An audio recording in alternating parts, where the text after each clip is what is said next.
Hello, my dear friends. I wanted to put up a video because I don't know about you, but Elul and coming into Rosh Hashanah Yom Kippur is incredibly stressful for me. So I heard a beautiful word on the way in to work this morning. As you can see, I'm still in my car, so hopefully it's still fresh in my mind. We're listening to Rabbi David Aaron, who said something in the name of Rav Kook. So Hashem comes and tells us, Anochi Hashem Elokecha, I am the Lord your God. He says, I took you out of the land of Egypt.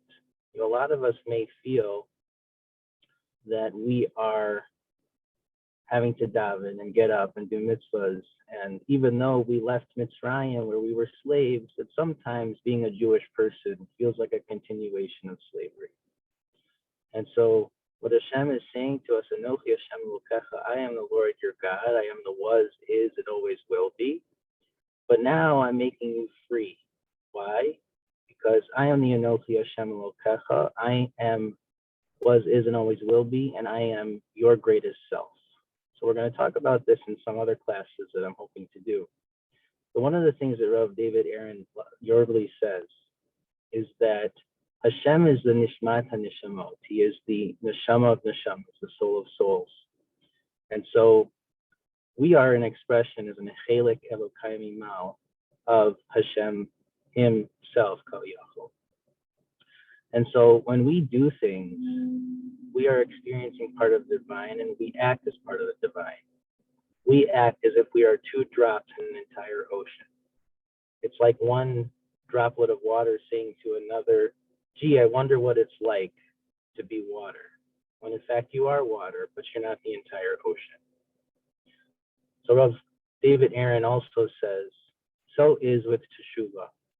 Teshuva has become something where we often are chastising ourselves, feeling badly, feeling disconnected. But he said, the truth about Teshuva is about being yourself. How so?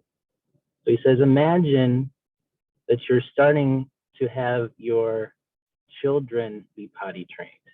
For those of you that are parents, you'll know that potty training a child is incredibly difficult, and it involves a lot of bribery.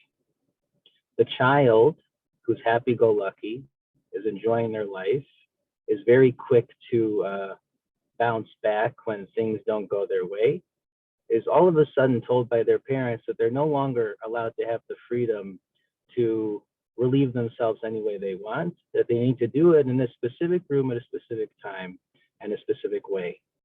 And this is very disconcerting for children. So what do parents do? They bribe them. They say, look, if you do this, I'll give you some candy. So the kid thinks about it and thinks about it some more. Says, all right, make it 2 pieces of candy, right? Kids are always bargaining. So what does this come to say? Why are the parents doing this? The parents are not doing this because they're trying to teach the child that it's the social norm to start using the restroom in the normal way.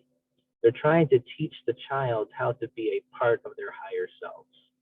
And that's what Hashem teaches us when we are returning to him and wants us to think about during Teshuva, what can we do to return to our higher selves?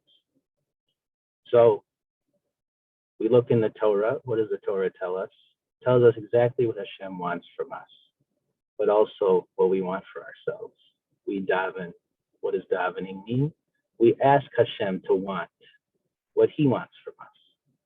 And then we do mitzvos. We do the things he wants from us. So in the coming weeks, as we think about Teshuva, we should step away from the ideas of sin and consequence and feeling guilty and realize, was I able to be my higher self this year? And if not, what can I do in the coming year to be the person I want to be myself?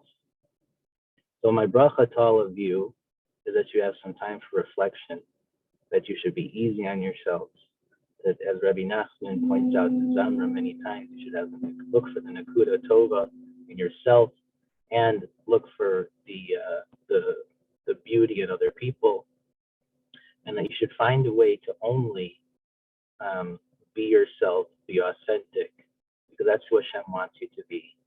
Not like the Cohens or the Schwartzes down the street. He wants you to be you, because only you can do the mission that He has created for you. And the ultimate reward that you get, both in this life and the next, for everything that you do, is to be your ultimate self. Have a wonderful day.